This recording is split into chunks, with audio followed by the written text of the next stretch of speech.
Welcome back to PR After Hours. I'm your host, Alex Greenwood, bringing you your weekly cocktail of PR and marketing tips that will help you and your business. Hey, we'll get right to it after this message. Hello, listeners. It's me, Alex, from PR After Hours. I hope you're enjoying the show so far. And I wanted to talk to you just for a moment about the way I get this show right into your earbuds every week. It's because I use Anchor FM. Now, I've told you previously that I've been podcasting since 2006, back when we used stone knives and bear skins and a couple of Dixie cups and string. Anchor FM has really streamlined this and made it simpler for people who don't know the first thing about setting up a podcast or don't have, time to learn all the pro tools and stuff, because it's all right here. First thing that's important to know is it's free. There are certain tools that will allow you to record and edit your podcast right from your phone or computer. Anchor will then distribute your podcast for you so it can be heard on Spotify, Apple Podcasts, and many more. That's huge. Distribution is a big pain in the butt, to be honest with you, so it's really great Anchor FM can do that for you, and you're not paying hosting fees. That adds up every month. It's everything you need to make a podcast all in one place. So download the free Anchor app or go to Anchor FM to get started, and be sure to join me in the virtual cocktail lounge on PR After Hours.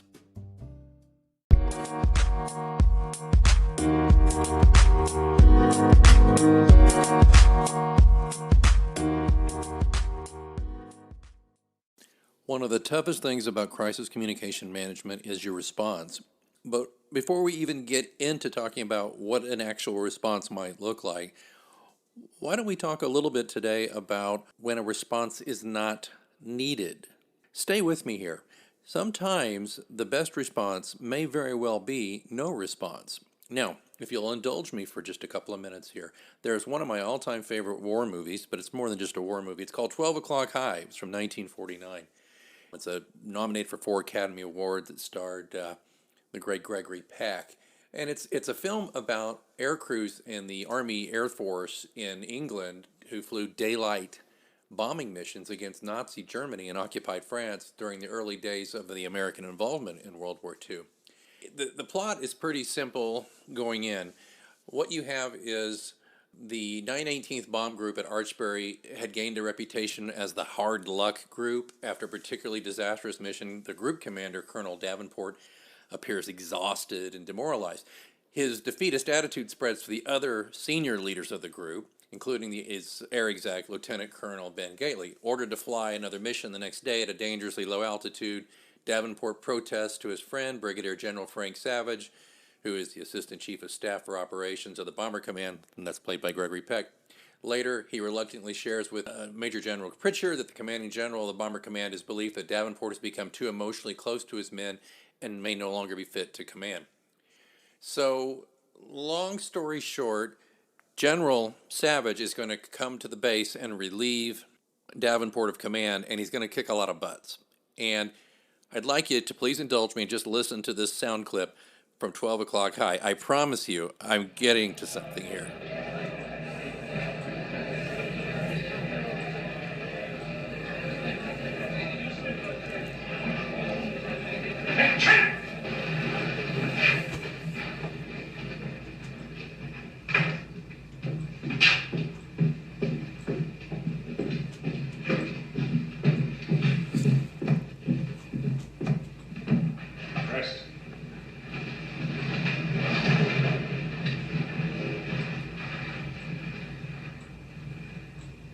Be a briefing for a practice mission at 1100 this morning. That's right, practice. I've been sent down here to take over what has come to be known as a hard luck group. Well, I don't believe in hard luck. So we're going to find out what the trouble is. Maybe part of it's your flying, so we're going back to fundamentals. And I can tell you now one reason I think you've been having hard luck. I saw it in your faces last night. I can see it there now. You've been looking at a lot of air lately. You think you ought to have a rest. In short, you're sorry for yourselves. Now, I don't have a lot of patience with this what are we fighting for stuff. We're in a war, a shooting war. We've got to fight. And some of us have got to die. I'm not trying to tell you not to be afraid. Fear is normal. But stop worrying about it and about yourselves. Stop making plans. Forget about going home. Consider yourselves already dead. Once you accept that idea, it won't be so tough. Now, if any man here can't buy that, if he rates himself as something special, with a special kind of hide to be saved, he'd better make up his mind about it right now. Because I don't want him in this group. I'll be in my office in 5 minutes. You can see me there.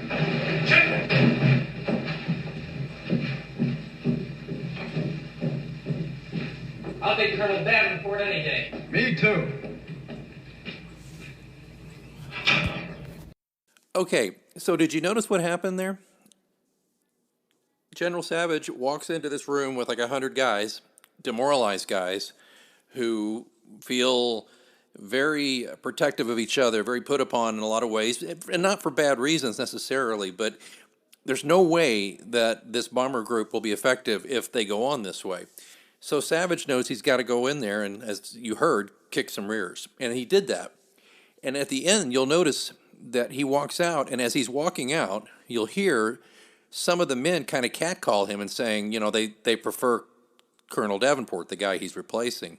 They'll take him any day over this guy.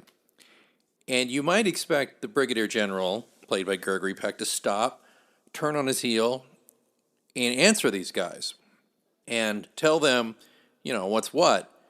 But he didn't. He just kept walking. He'd already said what he needed to say, and no amount of their catcalling and no amount of their griping and no amount of them expressing emotions they needed to vent was going to change that. Him getting involved in the mud, you know, it's kind of like wrestling a pig, right? You've heard that one. It just makes the pig happy and gets you covered in mud, right? Well, the general knew better, and he just walked out. So you're thinking, Alex, what does this have to do with crisis calm response and my brand? Well, I think it has a lot to do with it. And the thing I want to talk to you about in that regard is about timing, about when to issue your crisis response, if at all. Now, 9 times out of 10, you're going to issue a response of some sort, okay? And I'm the first one to tell you, don't waste the first 15 minutes of a crisis. But sometimes there's a level of crisis that is not quite a crisis, but will be made a crisis based purely on how you respond or if you respond. I can give you a lot of examples of this. I'll give you a quick one. I had a client, they had a restaurant, and they had an altercation at the restaurant between a guest who ate her entire meal, her and her partner ate an entire meal, and then complained about it and then said that they should be comped. They said the meal wasn't good. And the manager said, well, wait, you ate the whole thing. And you didn't say a word to us. You didn't send it back. You just know now you want it for free. And the manager probably didn't handle it real well. The guest got unruly and left in a huff. And then took to what? Social media, and started really pounding on the Facebook page of this restaurant. So the owner of the restaurant calls me, oh my God, Alex, what do I do? What do I do? And I'm like, let me look at this. And I look, and I said, look, when did this happen? He goes, just last night. And I said, okay, it's 10 o'clock in the morning, and you've had 3 or 4 posts on your Facebook about it back and forth. It's kind of nasty. And I told him, I said, first thing, you need to stop responding to this. Only thing you need to do is respond and say, we have tried in person and over the phone to try to rectify the situation for you. You can continue to complain about it here on Facebook, or you can work with us to rectify the situation. And then just let that go. And then do what? Walk out of the room. You have done all you need to do. Do not get in the mud. And he said, I don't know, man. I said, listen, if you'll give me till the end of the day, you're going to agree with this. And he said, why? I said, because there are going to be so many people who love and respect your business and you, that what we call brand ambassadors. They're going to go to bat for you, and they're going to clean up this mess for you on Facebook. Lo and behold, by the end of the day, there were dozens of fans of this restaurant telling the people that were complaining basically to put up or shut up. And I said, and then the owner calls me and says, you were right. And I said, well, yeah. And I said, you didn't have to delete any post. In fact, it's good you left those complaints up because it showed that you're big people and you can handle criticism. And that also demonstrates that you're grown-ups and you're trying to rectify the situation. So their response was a response, but it was not the one that the disgruntled people wanted to elicit. Again, you get into a fight with a pig, you're going to roll in the mud, and the pig is happy and having a great time, and you're left covered with mud. There's some questions I want you to ask yourself about the next crisis situation you're in and when you're planning for a crisis. And don't forget, of course, I can help you plan for a crisis. Okay. Know when to step in. Okay. Remember that. And then ask yourself some questions about response. And here's some questions you should ask. And by the way, I am borrowing some of these from John Pushkin in a PR Daily article, and I'll put a link in the show notes to it. And he's got some good examples here, but I just liked his phrasing here. Number one, has there been damage to your organization's reputation? And he quotes the old Warren Buffett saw about it takes 20 years to build a reputation, but 5 minutes to ruin it. And that's true. But you got to evaluate.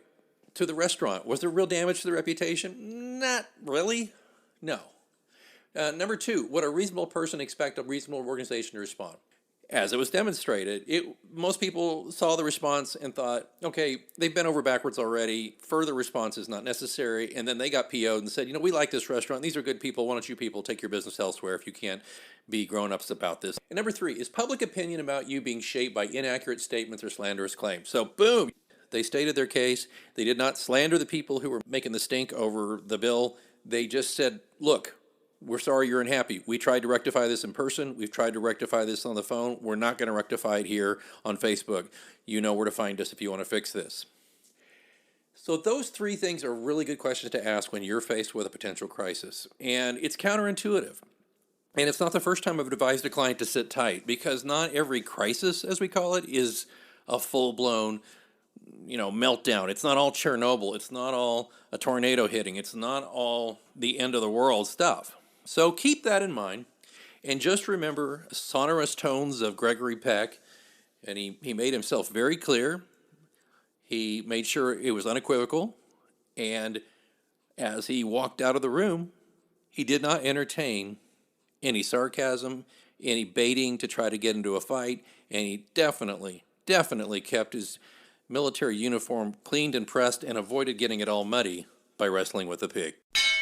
Oh, you know what that means? Looks like it's last call here at your virtual lounge for PR news, views, and interviews. Don't forget, you can ask me a question anytime. You can do it through our Twitter account, which is @HoursPR, or even better, you can send me a message vocally. I would love to hear your voice, and I'll answer it on the show. There's a link in the show notes. All you have to do is sign up through Anchor FM. It's free, doesn't take long, and you record your message. I get the message. I will play your audio. Just give me your first name and the city you live in, and then I will answer the question to the best of my ability right here on the show. Don't forget to, if you're enjoying this podcast, you can support it and help increase the frequency and value of the show. Just consider being a sponsor for your brand or your agency, or just yourself because you're like, I like this show. Or just drop a few coins in the virtual tip jar. Either way, there's links in the show notes. Please check that out. All of that, of course, being in the show notes where you're listening right now, or at prafterhours.com. I see that they're turning up the lights. Last call is over, and I've got to clean up this virtual lounge. And until next time, I'm Alex Greenwood, and you've been listening to PR After Hours on Anchor FM.